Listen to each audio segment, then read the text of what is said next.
Welcome back to Nightcap Chat, the pop culture podcast. We talk all things comic books, video games, movies, TV shows, and more. Today, we are talking our favorite bad movies. I'm Blade O'Neill. I'm Ken Brown. I'm Lance O'Neill.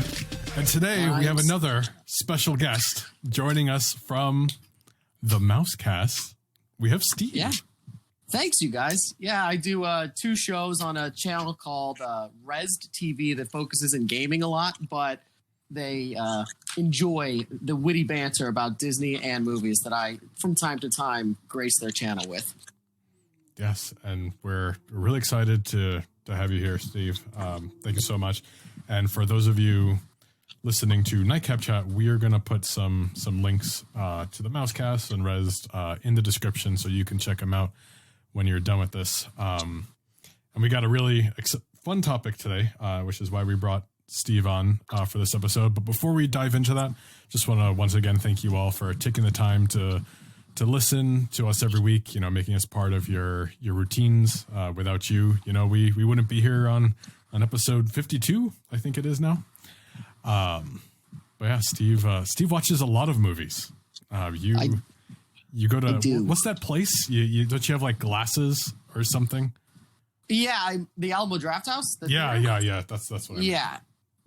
It would be my dream job if I could be a franchise owner for one of those places, because it's all the same nerd crap that I love. Nice. Fantastic food, drinks, and bizarre movies on top of regular ones.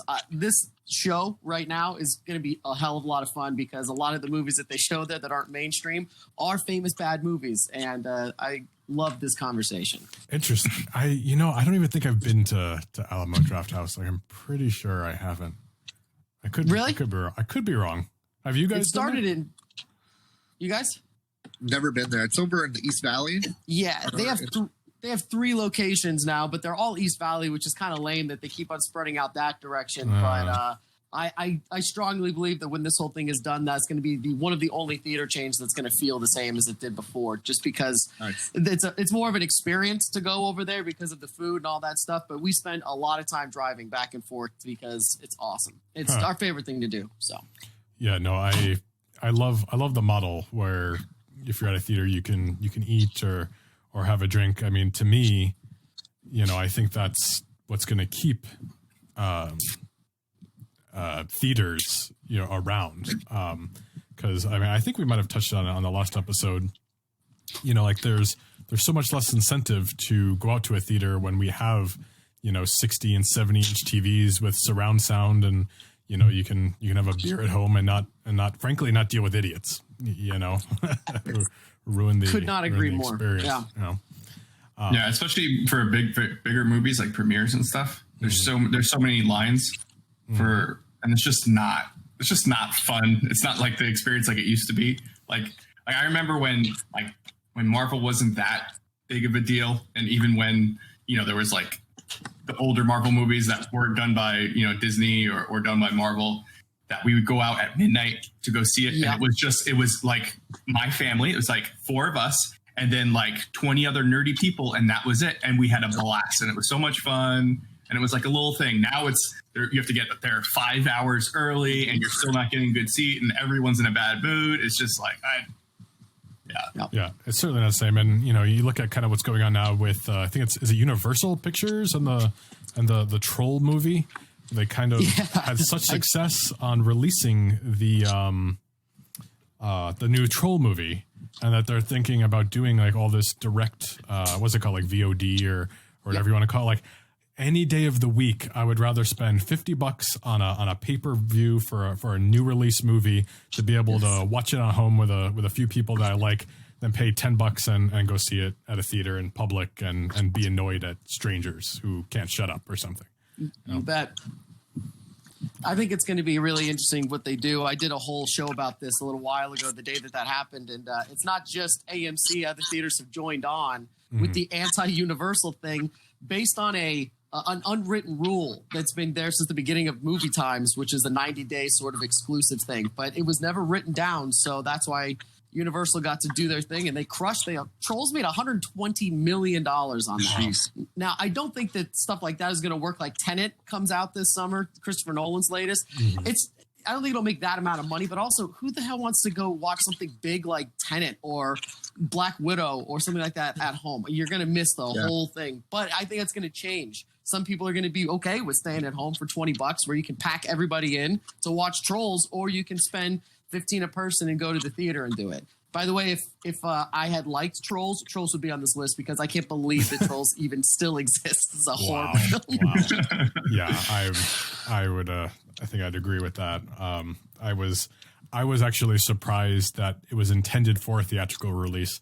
I thought it was a direct to DVD thing anyway, just given the premise. But yeah, before we go too far off topic, I kind of wanted to start with a movie that I thought was not only perfect for this subject, but on previous podcasts, I almost brought it up and I didn't. And I'm interested to know if you guys have seen it, because this is one of the most ridiculous movies I have ever seen in my entire life. And that is a movie called Kung Pao Enter the Fist. Kung Pao Enter the Fist. It's a great bad movie. Yeah. So you guys have seen it? Yes. Oh, Steve has seen it. Okay. I think Ken is the only one who hasn't seen it. Seen that one. So Lance and I were kids when we first saw this, and I don't remember what movie we were watching on TV, but the movie ended. And then all of a sudden this movie started, and we didn't know what it was. And I don't know. I think we started really paying attention in the beginning when they had this baby, and it was just like started rolling down a hill, and then it kept rolling and rolling and rolling down a hill, and then a lady picks it up and is like, oh, and then she rolls it down the hill again. It's like, bye-bye. And it just keeps rolling and rolling. Like, what are we watching right now? What is happening?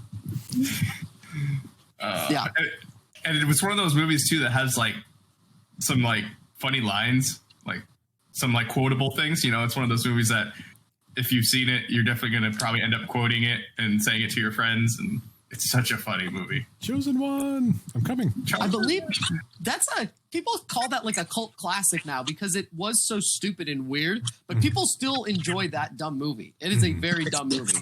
It is dumb. And Ken, I don't know if you're exactly. I don't know if you're. I see you looking up stuff. This movie was actually a foreign film. Okay. And help me out if I say something wrong. They cut out the main actor and put in an American actor, and they redid the storyline with this American actor in this foreign film, and they completely changed the dynamic, and it's just got like all this like bad dubbing. The dubbing is the best part. It's so ludicrous.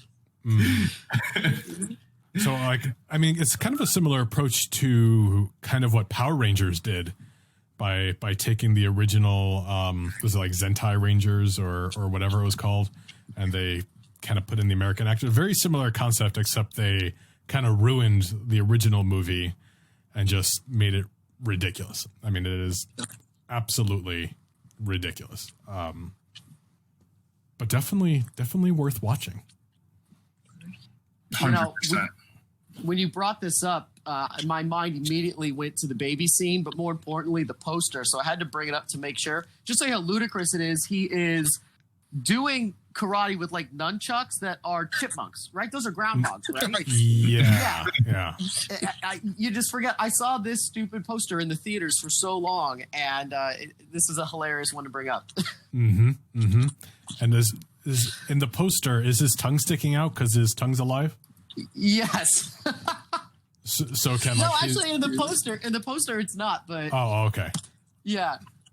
Maybe there was a version of the poster or something, or maybe it was on the VHS. But like his like power, or like one of his powers or something. Like I'm trying to. It's so ridiculous. It's kind of hard to keep straight. But his tongue has a little face on it, and it's kind of like a little, a little crazy. And then there's the karate cow.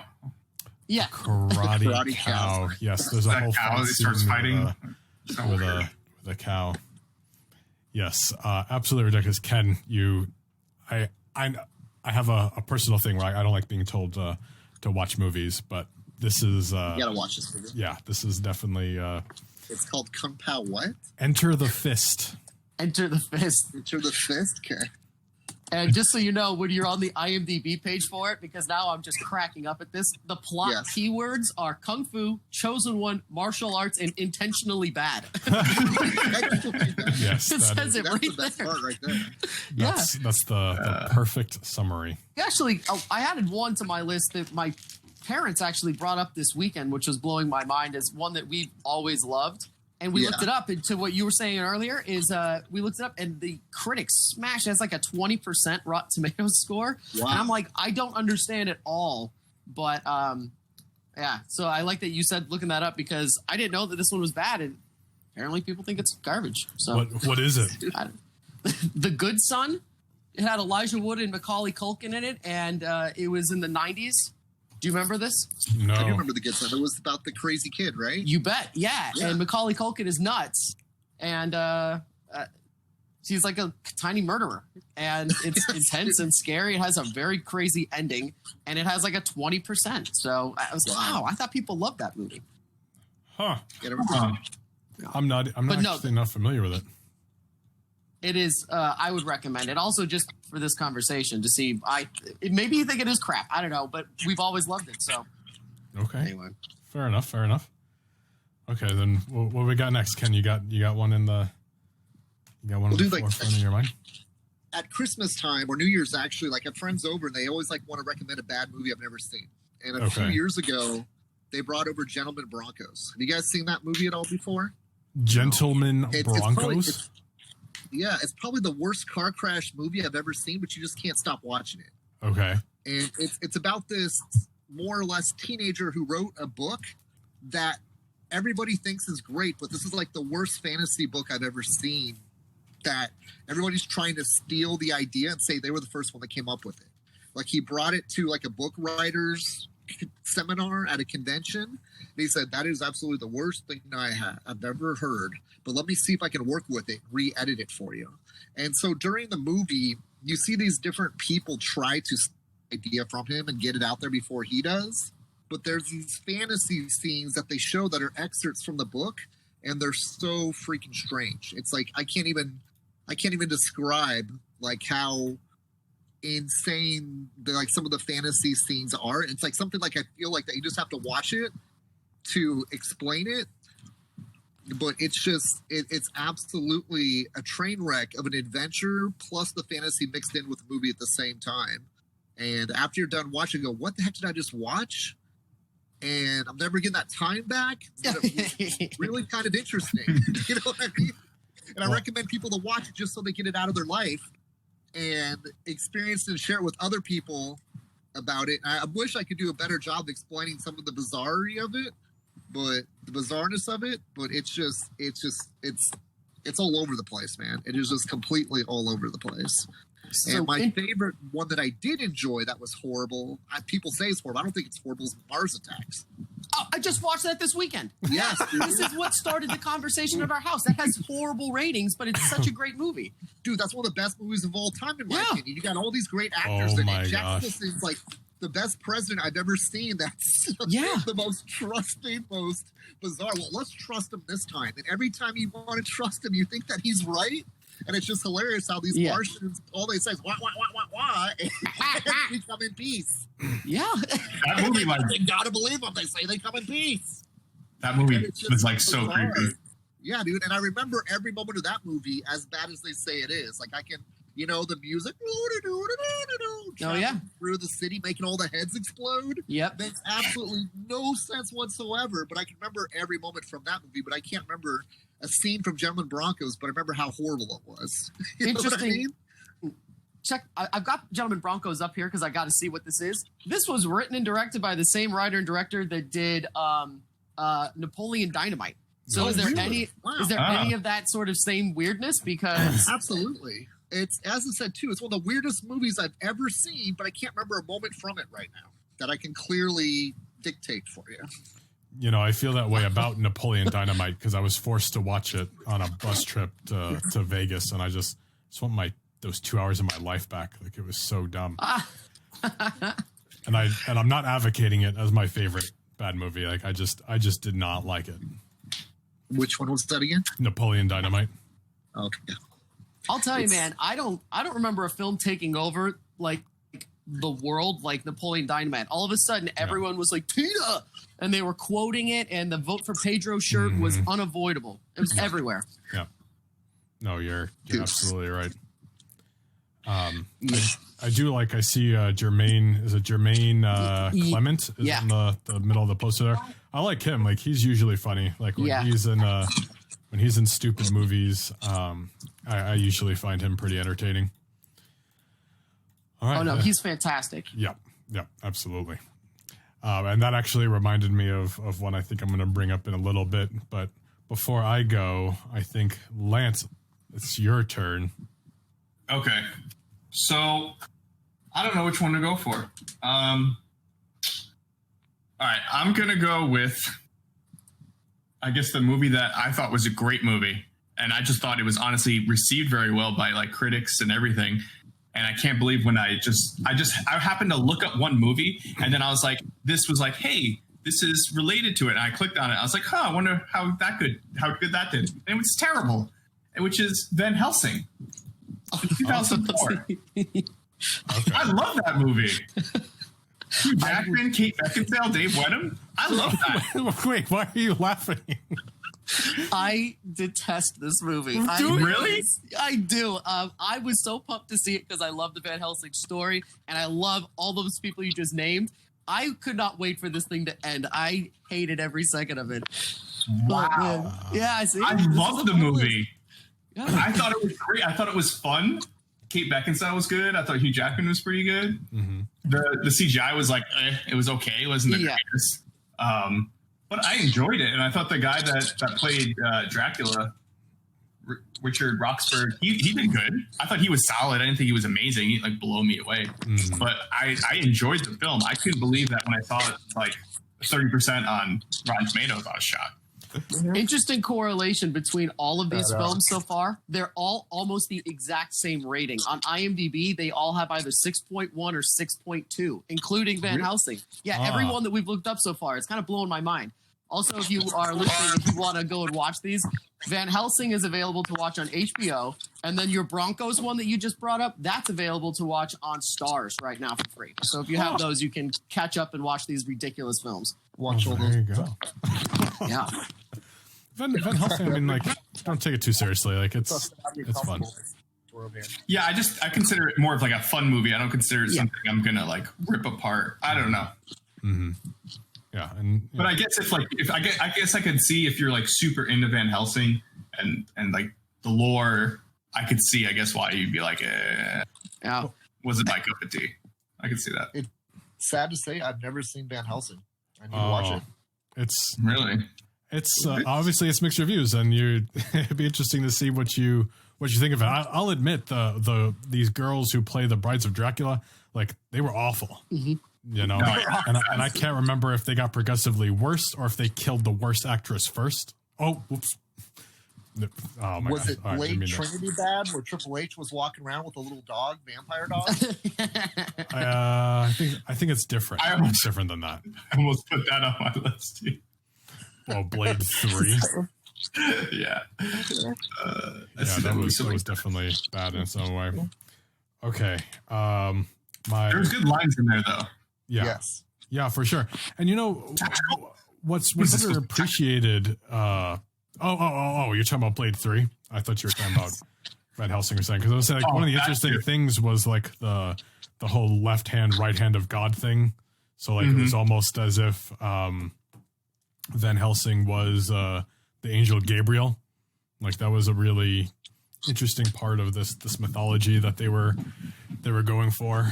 I don't know. Maybe they just tried to do too much within one movie, you know. Yeah, that's definitely something that could be turned into like a trilogy. Mm-hmm. Done correctly. If I'm not mistaken, that was the point. It was part of what they were trying to launch as the vampire sort of series, and because it tanked so bad, they didn't do it. So they kind of threw a lot in there. They threw in werewolves, Dracula, and I mean, yeah, Frankenstein, right?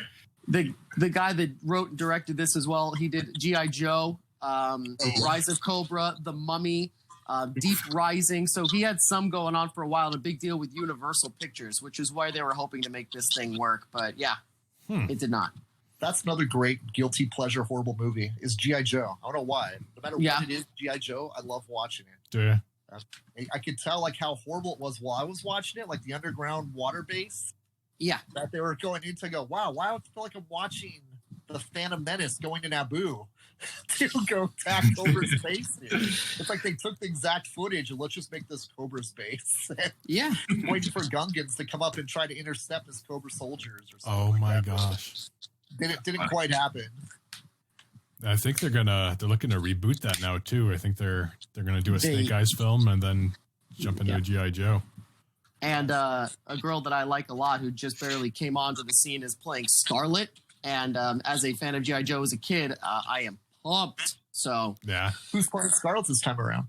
Her name is Samara Weaving. She was the main girl in Ready or Not that came out this fall, which was one of my favorite movies of the whole year. And then she's in the new show on TV it's on Netflix called Hollywood. But anyway, she is the niece to Hugo Weaving. So yeah, interesting girl. But so she's playing Scarlet in the new one. And yeah, they are doing it. Interesting. That's awesome. Yeah, I'll have to look her up. I like Hugo Weaving. I think he's an awesome actor. Oh yeah. Right, the next one that I have on deck is another one that I've wanted to bring up and I didn't, and I think it's better. It is better suited for this topic. So I'm pretty sure I haven't brought this up. But tell me if I have, and that is Dodgeball. Dodgeball, nice. Dodgeball was great. Yeah, I love Dodgeball. Yes. I think they just announced some Funko Pops for Dodgeball as well, but I don't know what it is about Dodgeball, but I saw it more than once in theaters when it came out. Nice. It is one of my wife's favorite movies. She has it. She could just quote the whole thing, and she loves. What's the pirate's name? Is it Pirate? Yeah, Pirate Steve. Pirate Steve. It is Pirate. How did you forget? Yeah, exactly. Just his whole thing is hysterical, and the whole Ben Stiller thing is a riot.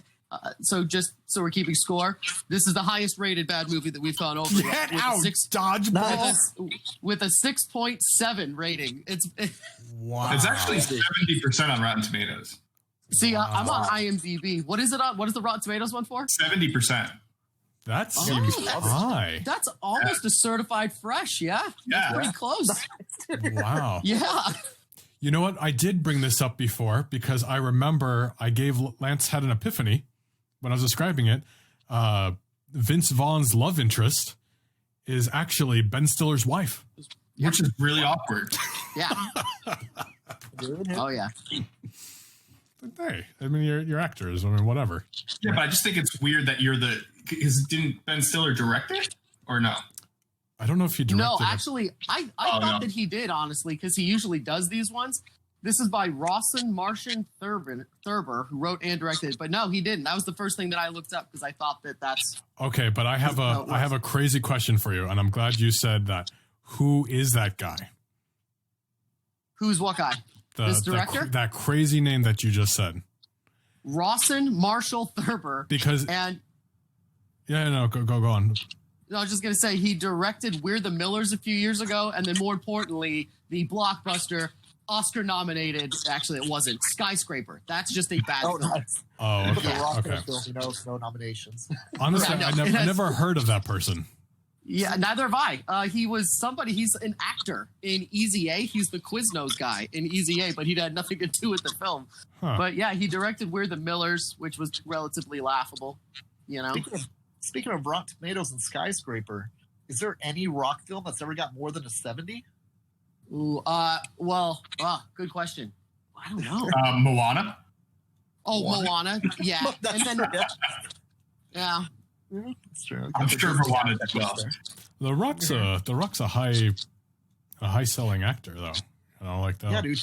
they'll put him in a like the modern franchise. day Stallone. Do you know what I mean? It's like his movies aren't known as like I'm sure one of the mind-provoking genius works, but people love to go see him. I think the latest Fast and the Furious that he was in didn't that do very well? Or what about Jumanji? Yeah. It made $1 billion. It had to have gotten that movie. That film was actually I actually enjoyed that. Yeah, It's yeah. entertaining. I mean, $1 billion's a lot. Yeah. And also, I'm not a huge Fast and the Furious fan after the first one. I just kind of not really interested. They're fun, whatever.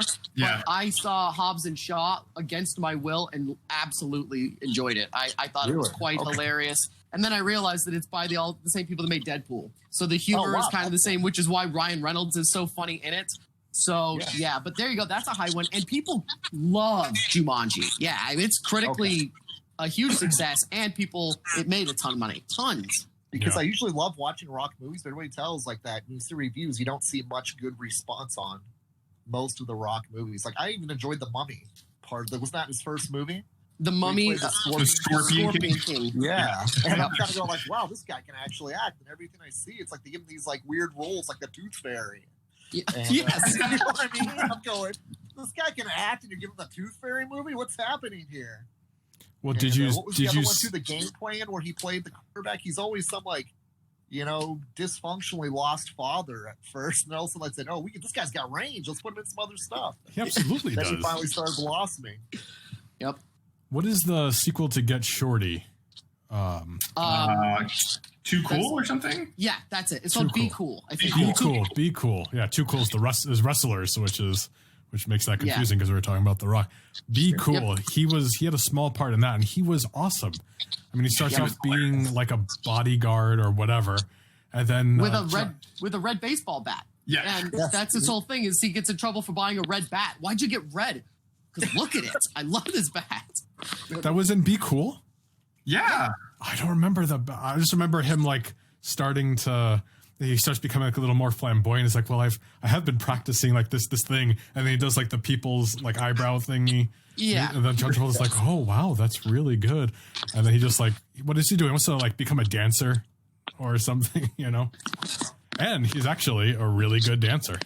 All right, Steve, what do you got? What do you got next on deck? So I have two more, but I'll do the one that I told you on the phone in case we have to cut short. It's more important. This was on my top 5 favorite films of all time list for a very long time. I had the DVD, had all of these cool black and white stills from it because the director is a big photographer fan. And I had these printed out and framed, and I'm talking like 100 of them because I was such a fan of this movie. Seen it a million times, have it memorized back and forth. And for some reason, people hate this film, and that would be Vanilla Sky, starring Tom Cruise, directed by Cameron Crowe. And I adore every section of this movie. Every line I love. So it's like that. So people don't give much love to that movie, Vanilla Sky? People hate it. In an angry way, people hate it. I don't. So I don't know if I hate it in an angry way, but like I don't care for it. But I think I told you on the phone, I'm able to recognize what I think my bias is against it is that in class I was forced to watch this movie and I didn't understand why we were watching it.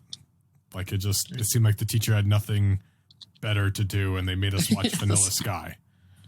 And maybe I don't like Tom Cruise. I don't know what it was, but I was just like, why are we here? Why are we doing this? Do you have the Rotten Tomatoes up for it? I am on IMDb. I see it's a 6.9. Yeah. On Rotten Tomatoes, 42%. So yeah, see, that's not so hot. 42% is that's pretty low. And this is on the tails of the same writer, again, Cameron Crowe, and director that did Almost Famous, which was an Oscar winner for Kate Hudson. He also did You Had Me at Hello. What is that? I'm blanking on the name of that. Jerry Maguire. So he had this reputation now with Tom Cruise making great things, and then he came out with this sort of it's based on a Spanish film, and they redid it, and it just did not take off well. But I love this. One of my favorite movies of all time. Is most people's least favorite. So I wouldn't go far to say it's my least favorite. I actually pulled up the trailer here because I feel like I don't remember anything. Like they shoot isn't there a thing with a feather that rises into the sky at the end or in the beginning? Or am I mixing up my movies? That's not it. Is that the Keanu Reeves movie? That's almost a similar feel to it. Wasn't there a Keanu Reeves movie that was like kind of like a love story for Keanu Reeves. A lot of people say they hate, but it's like some people say it's like one of the best movies they've ever seen. Is it the one with the mailbox? And he keeps up putting the letter in there, and it goes back and forth in time, because I saw that dumb movie. Yes, and I can't remember what it was called, but it was like it's a chick flick, and people love it. House of love it. Glass something? House of Glass. Is that called like 28 Days or something? No, that's a horror movie. No, 28 Days Later is a horror film. 28 Days is the Sandra Bullock sort of Sandra Bullock. Film. Oh, yeah. Yes. Okay, I'm watching the trailer, and I think I am mixing up Vanilla Sky with another movie. Ooh. All right. With, so maybe not on your least favorite list, or maybe not, one you didn't care for. Yeah, I don't think I've seen this. I'm thinking of this movie, and like they build like a little rocket thing, and they like shoot it in the sky, and there's a opening and a close, I think, with like this like feather and this really long shot. You guys have no idea what I'm talking about. His face at the bottom is cracking me up to laughing, going, "No, we don't know what this is." That's how I feel. I swore it was a Tom Cruise movie. Well, I don't know. Some kind of rocket. Gosh, yeah, I don't know. But yeah, I mean, I can't say I hate it now. I mean, so that's got to be good, right? What about you guys? Have you seen it? I've honestly never heard of it. Oh, okay. Which Vanilla Sky or which Vanilla Sky? I never heard of it. Yeah, I kind of want to see it. This cast is like solid. The cast is unbelievable. The soundtrack is fantastic. That's one thing that everyone does agree on. The soundtrack is genius. But Cameron Crowe loves music, so he puts in good music in there. Interesting premise, and it has one of my favorite conversation pieces that I've had since the movie came out with people. And it would end up being a spoiler if I said it right now. Since you guys haven't seen it, then I'll probably skip it. But the ending is a big twist, and it is a very fun conversation piece because people have totally different opinions. Interesting. I might have to check it out. Yeah. I feel like I've seen it. I just don't remember much from it. Because looking at the previews, the movie posters of it. So anyway, good though. Yeah, check it out. It is fun. You got another one, Ken? Yeah, just like this said too. I used to watch this all the time through high school. It's like my favorite recommended movie for people to watch because I'm a big Saturday Night Live fan. Growing up, I watched a ton of Saturday Night Live. Okay. And someone exposed me to a movie called The Kentucky Fried Movie. Oh, Have you seen that before? Yeah. Yep. And it's Jerry Zucker, who did Naked Gun, and gosh, you can see too, like that. I guess worked on Ghost. I didn't realize he worked on Ghost, but like Airplane, Top Secret, Ruthless People. I mean, Jerry Zucker is absolutely kind of like Mel Brooks gets a lot of credit for being like the great comedy writer of the 70s movies. This Jerry Zucker Kentucky Fried Movie was just absolutely absurd. It kind of took the Saturday Night Live and everything that you couldn't watch on Saturday Night Live and made it like into a rated R movie. I mean, there was just skit after skit after skit, and it's just so much to fun watch all the way through. Like an hour and a half, 2 hours goes by, and it's like the thing's over. And you're going, oh my gosh, dude, I want to watch that over.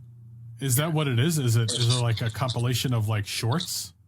Yes. Yeah. Okay. It's like that. They just have like they put their own ads in there too. Sometimes the news breaks. Oh, that's like funny. Rams win Super Bowl, missiles headed towards New York, news at 11 or something like that. They made a Bruce Lee spoof movie in there too, mixed with Wizard of Oz. That's it. Like Bruce, yeah, I remember that one. Fistful of Yen, right? Was that what it was called? I think. I want to say you're right. Yeah.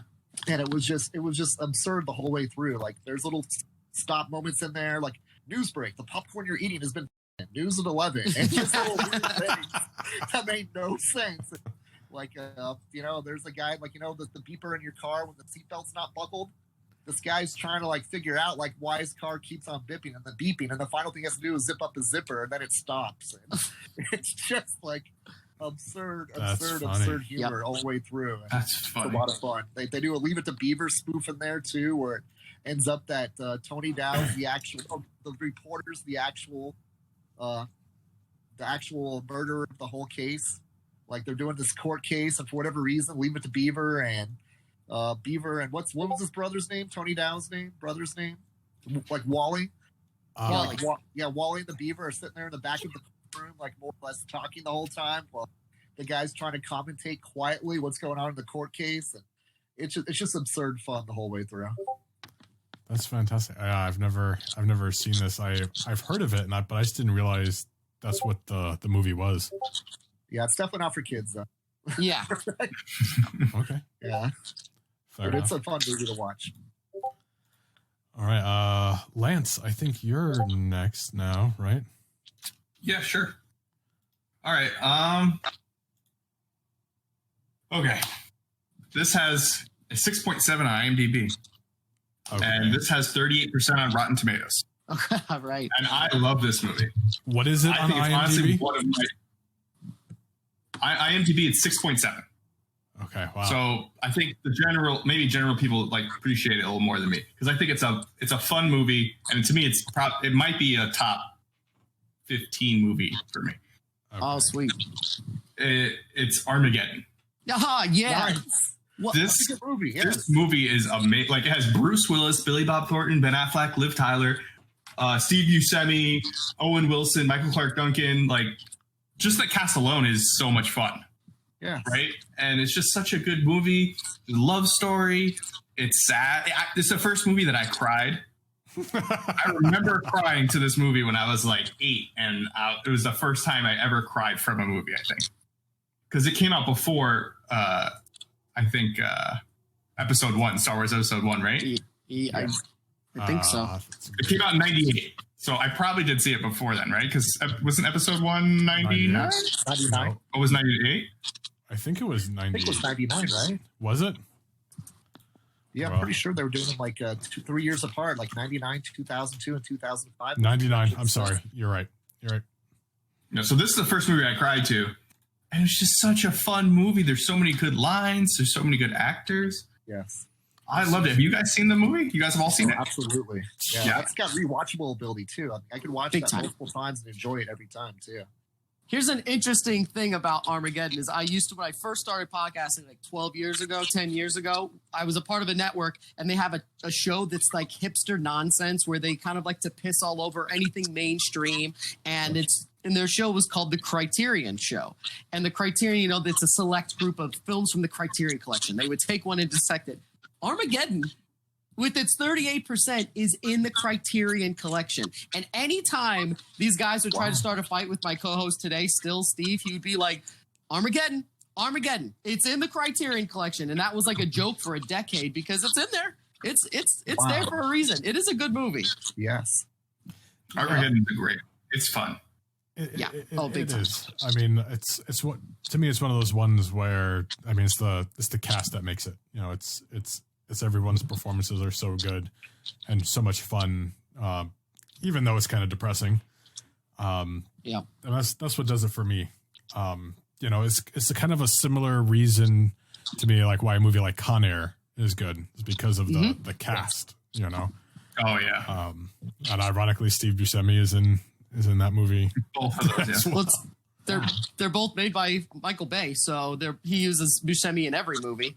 Are they? Yeah. I didn't even realize that. Interesting. I didn't realize Michael Bay did Con Air. Yep. Interesting. Yeah, I did not realize that. Did he produce it maybe? Hold on a second. I don't want to misquote, but it's the same people, and it's a pretty good one. Also, this has one of my favorite movie songs. That song is so good and catchy. I could stay awake. Aerosmith, come on. Just to hear Okay, it was not. It was produced by him. Okay. So his friend Simon West made Con Air, but yeah, it's the same sort of group. Close enough. But is the scene that's when that's happening? Isn't that a little weird because his daughter is in it, like with her bra in her bra? Yep. And he's with the cookies, the animal crackers. Yep. It was the beginning of Ben Affleck getting like major films, and he was with Liv Tyler playing with animal cookies while that song was playing. Yeah. Yep. And one of the best, like, speaking of like scenes in the movie that have like music, is when they're singing right before they're about to go onto the leaving on a jet plane. Yeah. Leaving. They all could like actually kind of sing. They actually sounded good. Steve Buscemi all of a sudden started belting. Yeah. Like you're like, holy cow, these guys can actually sing. These are really good. That was such a good scene. That's like a beautiful scene. Yeah. Yep. you guys are really selling me on Armageddon. And I was like, yeah, it's okay. And I'm like, yeah, gosh, there were so many good scenes in there.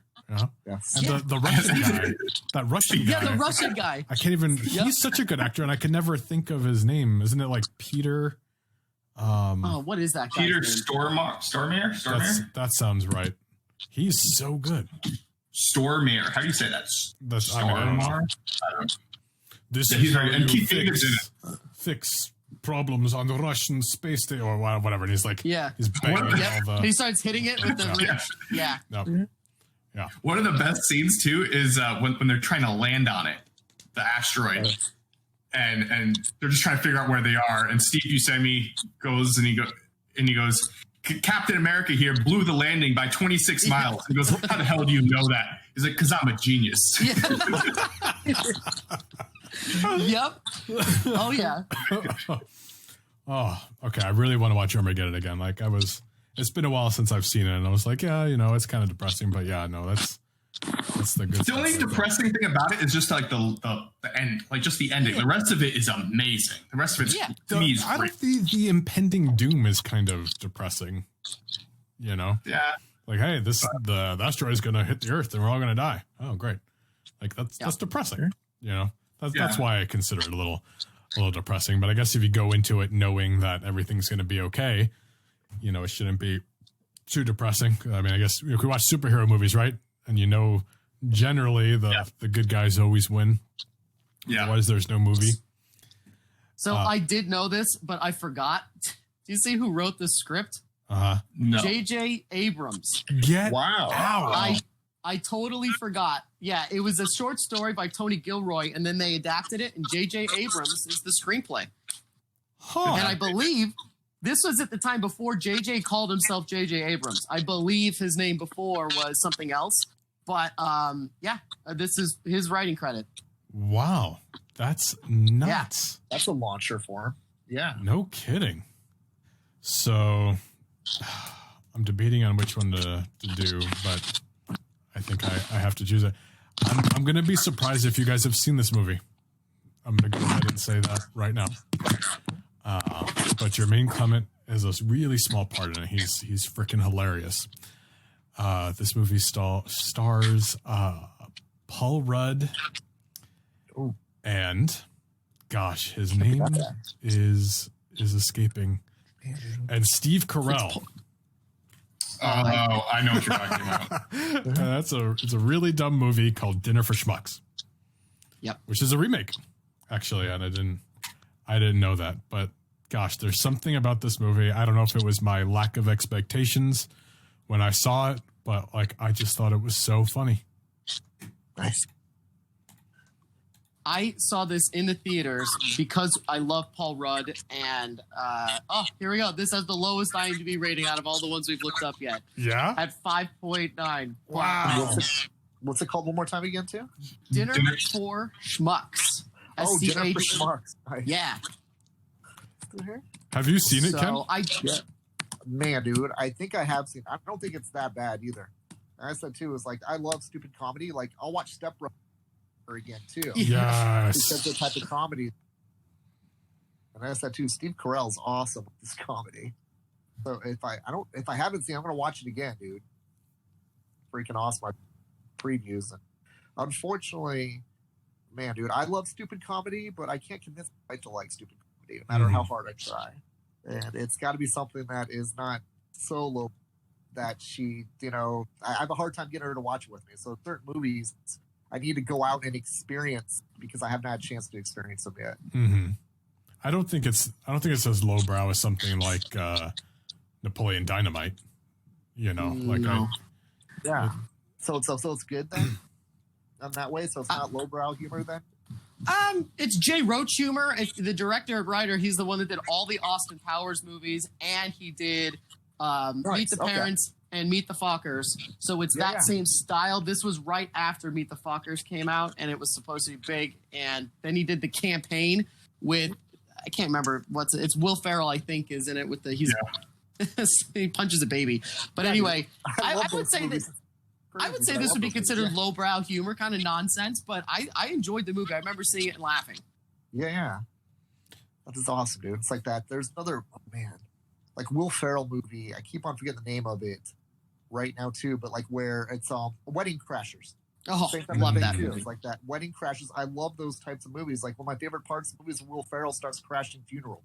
It's such Mom, the meatloaf. The meatloaf. Exactly, dude. Those movies are classic to me, but like my wife doesn't want any part of it. Really? Yeah. I liked Wedding you know, Crashers. Wedding Crashers has a sweet angle to it that makes it almost not qualify in this group because it's almost like a date movie. Wedding Crashers is a sweet film. I really like that. We watched that a lot. Me too, dude. I love that movie. I had also a big think crush that on Rachel McAdams at the time. Oh, sorry, go on. Rachel McAdams and Isla Fisher. Isla Fisher is a 10. She is so gorgeous, and they're both in this. But it also has one of my favorite intros. You know, when they're at the crash and they're playing Twist and Shout. Put your hands up and shout. And it goes back and forth between them at different weddings and then to them sleeping with different girls. And it just showed the variety of their thing. And it's a really, really funny and I thought really well shot intro scene. I got the chills. Yeah. It's a really cool intro. That's a great one. But so I have seen this movie and I do remember laughing at it for sure. Yeah, it's good. Zach Galifianakis has a small part in there too. And, you know, he's ridiculous. You know, he's funny. Yeah, I mean, like, I don't even particularly, like, I don't love Paul Rudd or anything. Like, he's fine. But even someone like me, like, I really enjoyed this movie. Yeah, check it out, dude. And Paul Rudd looks the same like he did, 20 years ago. Yep. Oh, yeah. It's so weird. It's one of those immortals like Keanu Reeves or Johnny Depp. You know, it just looks the same. Yeah. Unbelievable. All right, Steve, what you got next? All right, so this is one of my ones that I have gotten into so many fun debates about just over the years. On that old show, we used to have a thing where we would bet every week about the movie releases and who would come in first and how much. And if you lost, then it was called your punishment. And one of the people on the show would punish you by having you watch something. And it could be something great, it could be something horrible. And I bought this movie for my entire crew because I love it so much and they all hate it and they all threw my DVD in the garbage. So I've had this over. This is a remake of a Vincent Price horror film and I love horror films and I understand that this is not critically good and I'm looking at the IMDb now. It has the lowest on the list so far to 5.3. That would be House of Wax. I love House of Wax. It's fun, scary. Okay. Paris Hilton gets a pipe through her head. It's a brilliant thing. What's her name? Alicia Cuthbert was supposed to be my wife. It didn't work out, so I would have seen anything with her in it. And then it's Chad Michael Murray at like his prime when he was doing that other show. The soundtrack is cool. It ends with My Chemical Romance. It's just fun and dumb and really idiotic. So at first I didn't know what you were talking about, but now I do. I don't think I've seen it, but I am aware of the movie. You said Paris Hilton with a pipe through her head. Yep. Yeah, I remember that scene. I remember people were replaying it because that's when she was at her most annoying. So everyone loved that Paris Hilton got a piece of pipe thrown at her right through her head, and then she like leans down and the pipe just goes back. It's pretty pretty. The ending is actually pretty cool though. The house that they're in, the wax house, is lit on fire, so it starts melting. There are some really bad CGI shots of the house from the outside, but you can look up the trivia on IMDb. I've always been fascinated. They actually filmed it in this weird waxy structure that could melt from the inside. So every time the actors are on the ground and digging, they're really in this big waxy thing. And it says that they had wax in their ears. They got it all over them. So for such a stupid movie, they did a pretty big like stunt at the end. And it's pretty cool. Yeah. So it's worth a watch. It's a fun stupid horror film. Yeah, no kidding. I mean, I'm just intrigued by the badness. Yeah. Okay, so, there Ken, you go. That's the last one I got. You got one more, Ken? Oh man, I'm just looking at House of Wax now. I love good horror. I see this girl, like I'm all for House of Wax. Looking at it right now, I'm going, okay, this looks freaking epic. I feel like I remember the trailers and stuff. Yeah, I definitely do. Like one of I don't know like how loved it is or not, but I enjoy watching it. I don't hear many people like watching it. So, oh my gosh, dude. See, it's sad. Like when, it's called House Arrest. It's about this guy that. It's not House Arrest. It's You got him excited, Steve. Like Shia LaBeouf was in it, and he sees the murder next door. No, based that's on Alfred Hitchcock. Yeah, that's Eagle called Eye? Disturbia. Disturbia. Yes, Disturbia, and it's a gentle remake of Rear Window. Yes, and I loved it. I don't know what it was, Yep. but everybody that tells me like I want to watch with, said, nah, it's not that good of a movie, man. And I go, What's are you it- serious? what's it Like, called? What's all Disturbia? Disturbia. Yeah. And I That's- guess it's got a 6.8 out of 10, and it's to me one of my favorite Shia LaBeouf movies. Oh, yeah, I he was- think Transformers as good as everybody says that he is in that. I don't think it's anything compared to Disturbia. Just the intensity he had in that movie. Yeah. Yep. I love this. Again, I'm a big music guy. It has an awesome soundtrack, so I Yes. really dug that. And we've seen that a lot of times. I've loved Rear Window since I was 4. It's one of my mom's favorites. Awesome. I love it. It's Yeah. one of the best movies ever made. So when we saw this, I was ready to hate it. I didn't. This was a really fun movie. I've seen it maybe Yep. 15 times, and whenever it's on TV, we put it on there. My daughter loves it, so it's Yeah, a really good one. Yeah, it's a good horror movie that's not very, or the suspense movie that is not very Yeah. bloody and everybody can watch, and it creeps you out while you're watching it. Oh, yeah. I was sitting here thinking, I was like, I thought that was that movie with Rihanna, and I Googled it. I'm like, it is. Like, oh, that's a song. That's a song. Yeah. Disturbia. Yeah. Yeah. So that's my bad. Yeah. I think I've actually seen this movie. Is he I was going to say, I thought you went to the movie theater to see this. to see Disturbia? I thought so. Or you rented it. I don't think Back so. when Blockbuster was a thing. Yeah. No, this came out in 2007. So I lived in Arizona. I didn't see it in 2007. I think I saw it later. He's on house arrest. He's got a little ankle bracelet, right? So he Yeah. can't. Yes. And he has like all these clever ways of bypassing certain things, right? Yeah, he marks out the yard with like stakes so we can know how far. And the beginning is actually really sad. The reason why he's on house arrest is kind of sad, but it's a sweet movie. I think it's a really great one. Yeah, I don't remember all of it. It was okay. I mean, it was okay. I mean, that's all. That's my review of it. It's okay. Yeah, it's not the greatest thing, but for whatever reason, I really enjoy watching it. Yeah.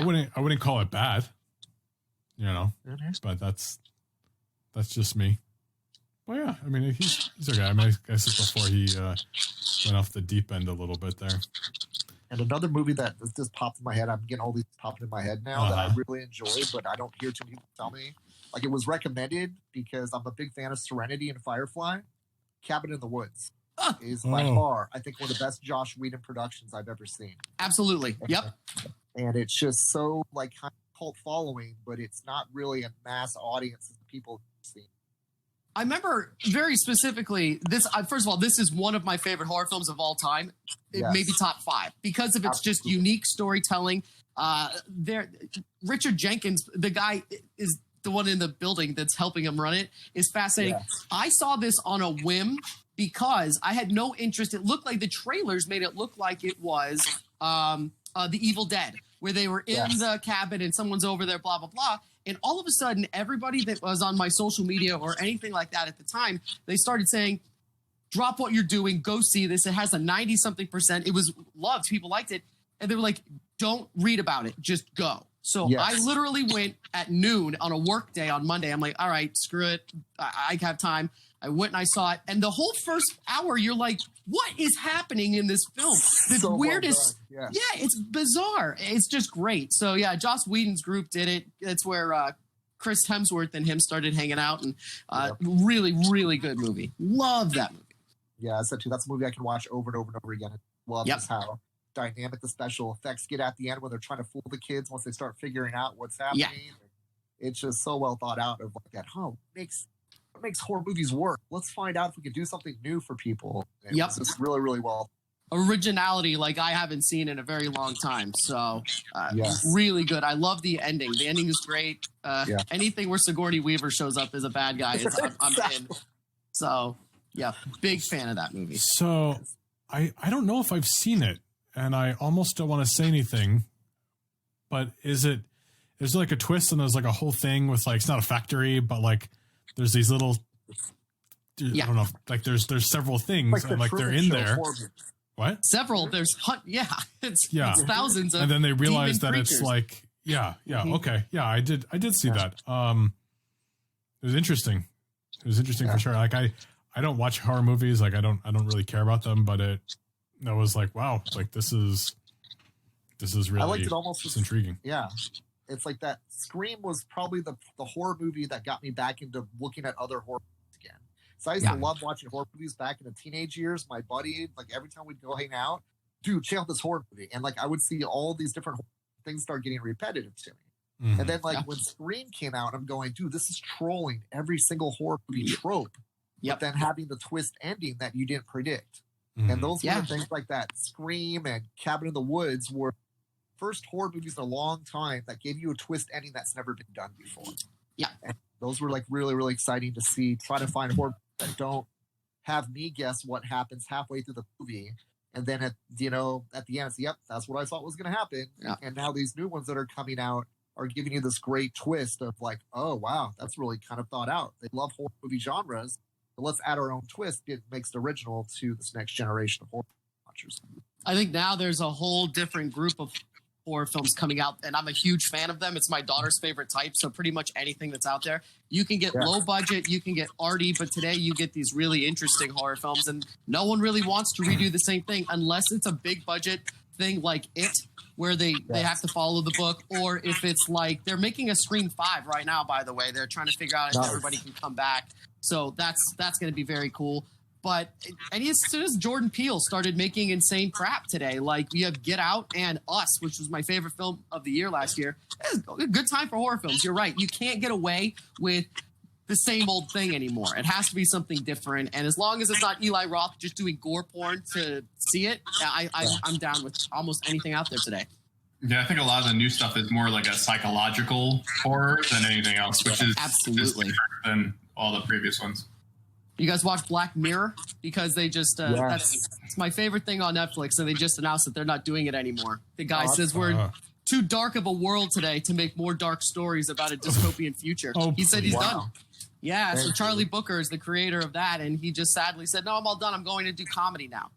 So no more Black Mirror. It's all over. I guess they got too real for him, or what? I guess so. The way his report sound or his quote was definitely like all of a sudden it got too real. That's probably the best way of putting it. So depressed. American Horror Story. Same. Yeah, they won't stop making those though. Yeah, it's like it's great because, like I said too, it's like it's got all the movies, but they add the new tropes to it to give different twists. People that it's like, hey, why am I going to watch this? It's just a trope of an old Friday the 13th movie, but then they add in the twist to it that is completely unexpected. Yeah, I saw parts of that. I love the concept of the American Horror Stories. I don't really watch them. I wanted to get into it because I love Nip Tuck, and it was this. Yeah, Ryan Murphy, his first thing. I love Nip Tuck too. So I really wanted to like it. I didn't care for the first season. Like, I mean, it was okay. I just wanted. I don't know what I wanted. I didn't get it. And then the second one I didn't care for at all. And then what hooked me back into watching season 5, I think it was the hotel season, because I heard Lady Gaga was going to be in it. She did a phenomenal job. She plays like a vampire. It was a really good season. But I stopped watching it again after that. My wife though watched the Friday the 13th trope one. I don't remember what it was called. I mean, she liked it. 75, 77, something like that. It's a year. I can't remember. Yeah. It wasn't the 80s?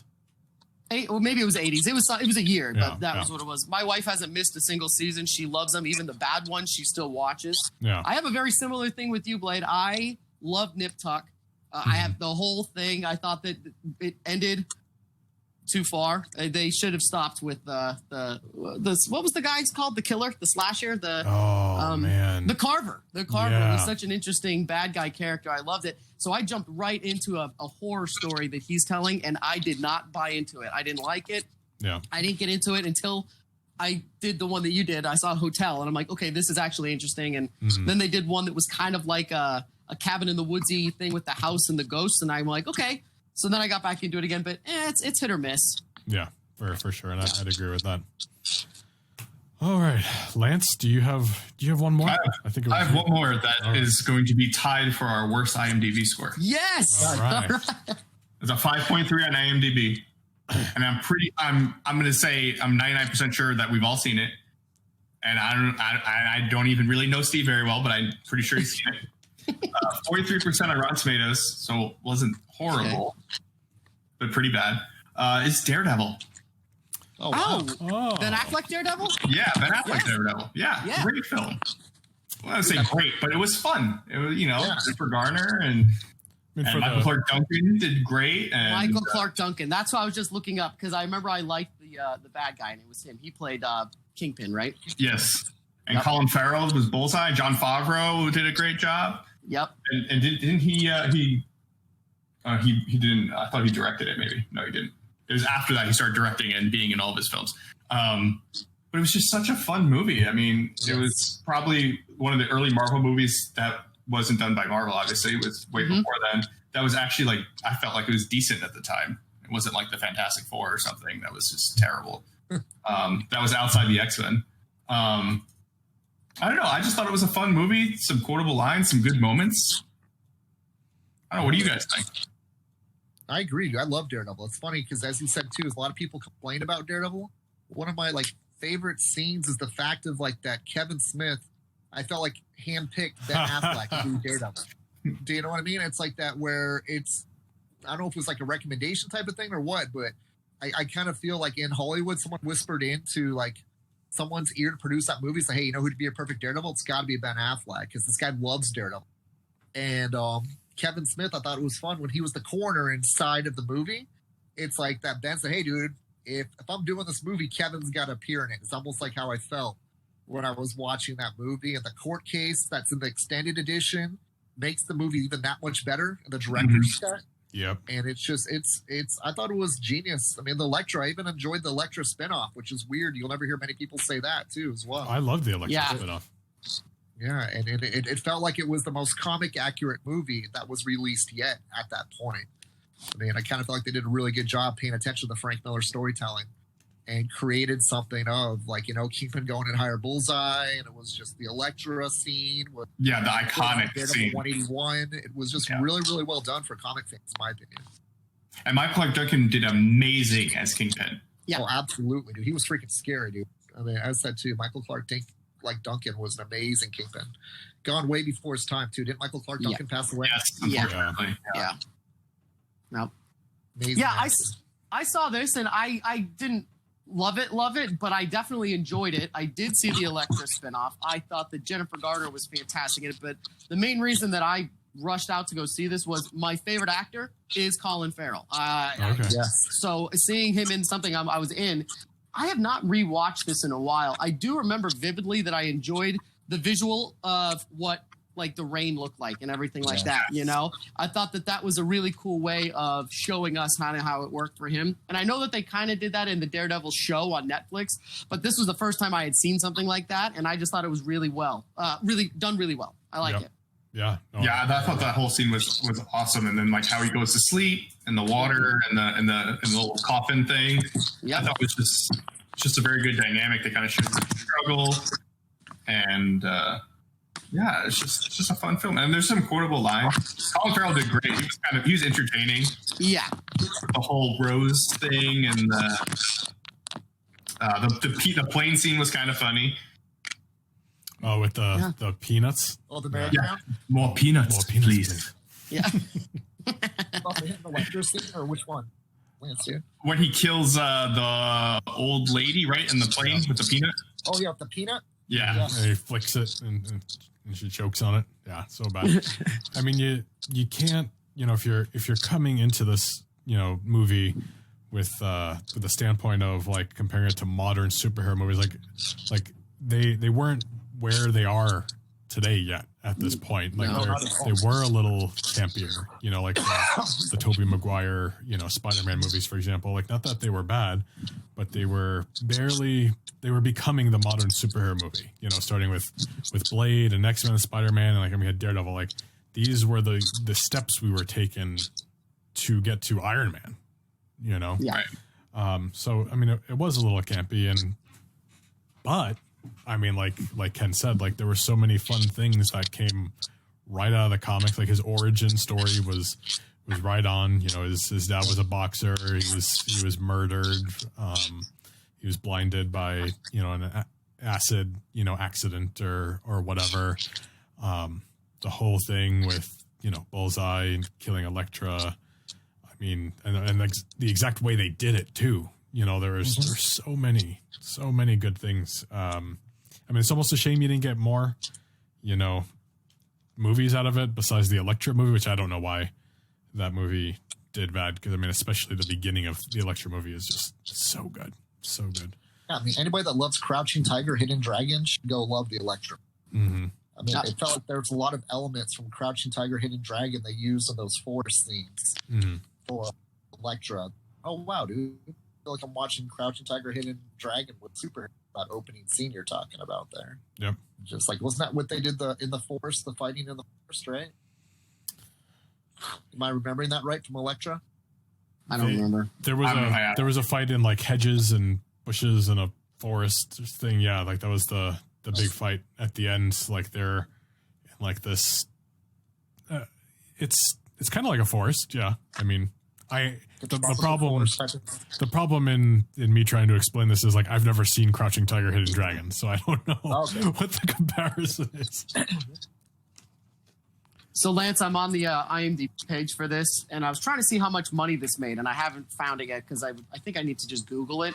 But you know, on IMDb, how they have like trivia that I love to read. They have the goofs section, and the goofs on this one, I've only read the first one, is hysterical. I'm just gonna read it. Goof. In all of her battles, Elektra uses her size in a very incorrect manner. She puts her fingers in between the prongs, which totally eliminates the size primary purpose, which is to trap an opponent's weapon. And I remember thinking, okay, the only other time I'd seen size used was with, you know, the Ninja Turtles. And he would spin him around, but he was a turtle with 4 fingers and whatever. I remember seeing this going, wow, I mean, doesn't that, what are you doing? It's funny to see it there because I remember visually going, is that how you hold those? Why would you have your fingers out there? Because she holds it kind of like, you know, like that and around it. So I love that that's there because I'm just laughing that I remember thinking maybe the Ninja Turtles have been doing it wrong. I don't know. Would they get for the choreography of that then? Because then they dropped the ball on that. Oh, guaranteed. Yeah. What's funny though is that you're talking about, you know, how, you know, this was like right before Blade, the Marvels kind of just took off. It is funny that Jon Favreau is in this, and it was, to me, it was one of the better non-Marvel movies, and then he ends up launching Marvel with Iron Man and blowing everyone away. Interesting. Yeah. But the budget was $75 million, and the box office made $179. So yeah, they made their money back. Yeah. You know what's funny is looking at Jon Favreau's character as Foggy Nelson. He went on to play Happy Hogan in the Marvel Cinematic Universe, and like. Very interesting similarities to that character, I think, you know? Yeah. Yeah. Too bad he didn't play Foggy Nelson in the new Daredevil because that guy's horrendous. I was not a fan of that guy. I cannot stand him. He's such a bad actor. I can't believe they even kept him.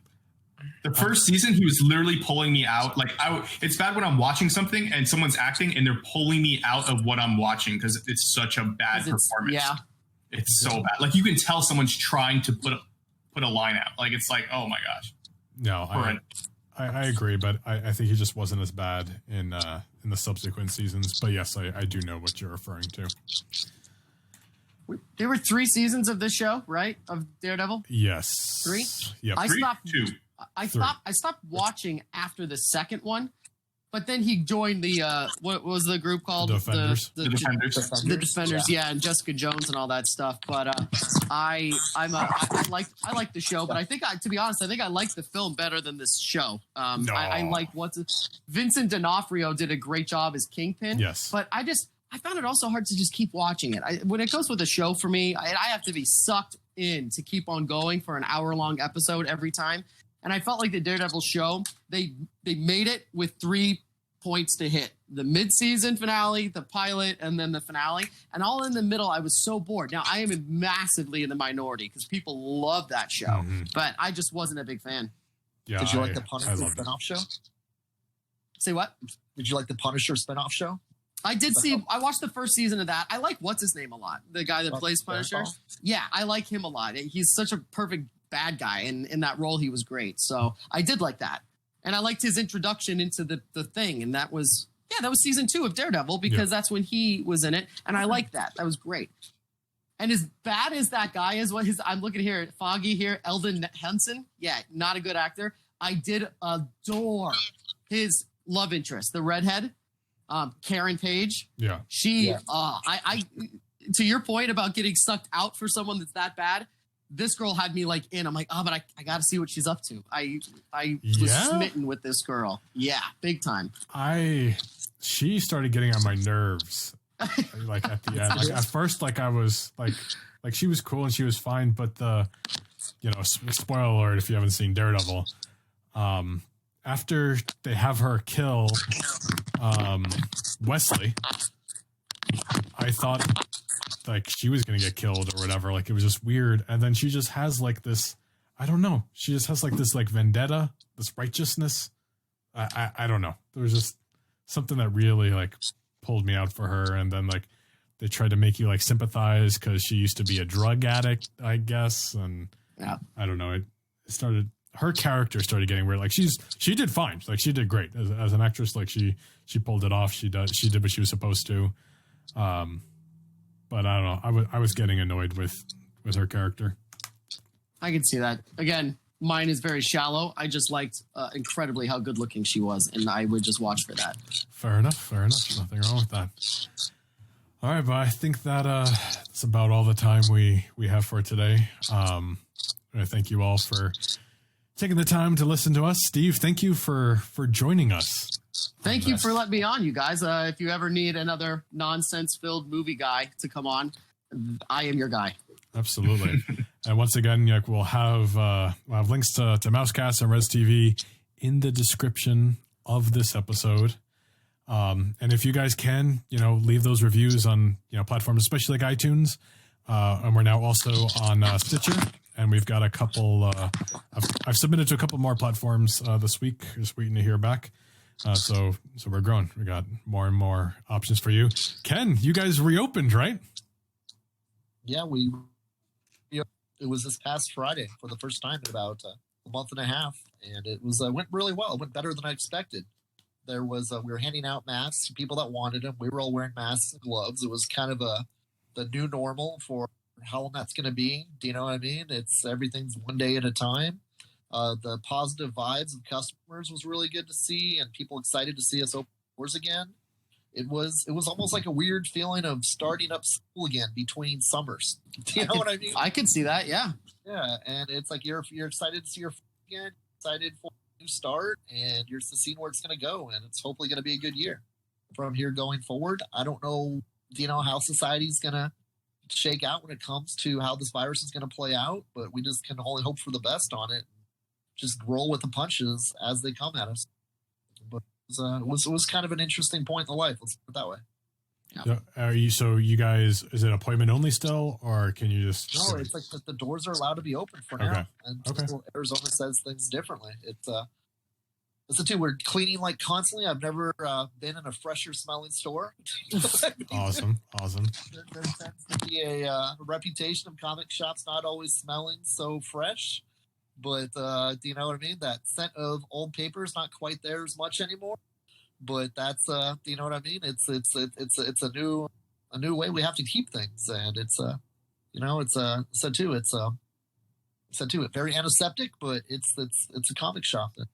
We love what we do. New comics be coming back in May 20th, and cool. It's a lot of fun seeing people excited about us being back. I mean, I feel like that I get to do what I love as a career. And it's sometimes I realize it's not essential, but it's nice to see that people care so much about what we do in the comic industry, which is really cool to see. Yeah, no, that is awesome. And what's the name of your shop again? It's called Drawn to Comics, Glendale, Arizona. But yes, I'm really looking forward to new books. A lot of stuff just got paused, and now finally back at it. I want to know what happens, and Star Wars, the new Mercy book by Mirka and Dolfo. Yes. I think I'm saying that right. There's so many good things. And the new I need to get my Black Cat books. That's all I know. So much good stuff. We'll have the Drona Comics website down there, so you can check out the news. They're modified store hours, right? Yes, right now for the time being, until there is, I said too, we're waiting to see more statistics. We want to make sure that we don't just roll out so many hours that is going to wear us down, first of all.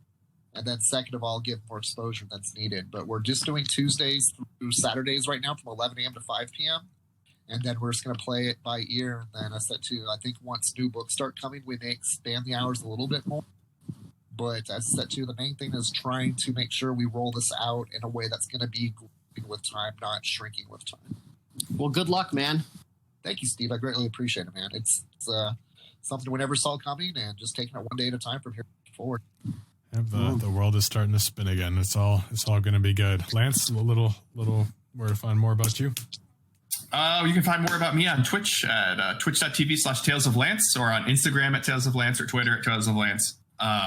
Just hang out. I play a variety of games. Fortnite, MLB The Show is what I've been playing a lot lately. And there's actually an update today, and I can't wait to play. I'm going to stream and play right as soon as we're done with this.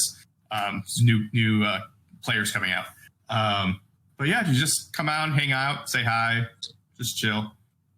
Lance, you have any hype or interest in Last of Us 2 coming out in a month? I do. I actually played the original Last of Us because when I bought my PlayStation, it came with it, right? And it was so much fun. And it's probably one of the only things that like I actually had to stop halfway through playing it because I was literally getting like anxiety attacks playing. Yeah. I was so stressed out playing this game, and I was like literally jumping. And I mean, I think it'd be a great game to play on Twitch because I think people would find it entertaining. So I'm probably gonna end up playing it. But it was so scary, but it was such a good story, and it got me so hooked that I was literally stressed out playing it. But that just shows you how good of a game it was, though. I love that game. I thought that game was amazing. Yep. Oh yeah. Have you played it? Oh yeah. My wife got me into it. She played it like the day that it came out, and I'm not a very big gamer person, so I never play video games unless it's like Mario Party with my kids or Mario Kart, right? Yeah. So she got me into this, and she got me into BioShock, and those kind of changed my whole world. I was like, this is a story. This is like a really well put out movie, and absolutely. Now it's being turned into a show on HBO, and the new game comes out. What is it? The June 14th, something like that. I don't know, but it's like a month away, and you got to give it. Sony needs to get their stuff together because they had a hack, and someone hacked into it and took all of the cutscenes and put them together on the internet. So now people know the story the game. And I found that to be heartbreaking. And I didn't go and watch it, but I couldn't help but avoid, accidentally click an article and you read the headline. And the second line is the spoiler. I kind of smacked myself for it. So I did read a big spoiler and people are pissed. And I could see that maybe there's a reason to it. Either way, I am way invested and I'm ready to go. Huh. That's exciting. Yep. Yeah, it came with the first PlayStation that we got, and I still haven't touched it. And I tried to start it, but I can't figure out how it was redeemed and where it is. And I don't know. I don't know where it is now. But it's great play. You should honestly, it's worth it. Yeah, I'm a big. I don't like horror movies. I don't like really horror games, but it's a fun game. I'm open to it. I don't mind horror games. I like horror games more than horror movies. Like if they're fun. Especially if it's like VR or like Left 4 Dead, you play with some friends and like it's the four of you together and you're running away from zombies. Like it's just fun to hang out and have a drink and like, oh my gosh, those fast zombies after me. Like, like it's fun, and I guess something that's more about the camaraderie than anything else, I hear you. Well, Blade, if you ever get it going, I guarantee you it'll be in my opinion, the first, Lance, what is it, 10 minutes? The first 10 minutes of it is movies aren't made with a story that's told as cool as this. And the fact that you're playing it is fantastic.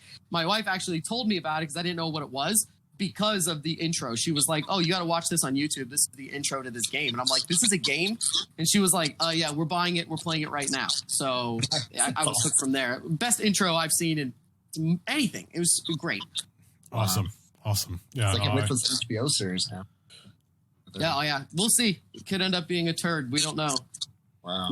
So the people that are doing it aren't really it doesn't seem like something that they'd be good at. So it's a shot in the dark. Fingers crossed. Yeah. Yeah, well, we'll definitely see what happens. But thank you all for taking the time to listen, and we'll catch you all next week. Thank you, guys. Thanks, everybody.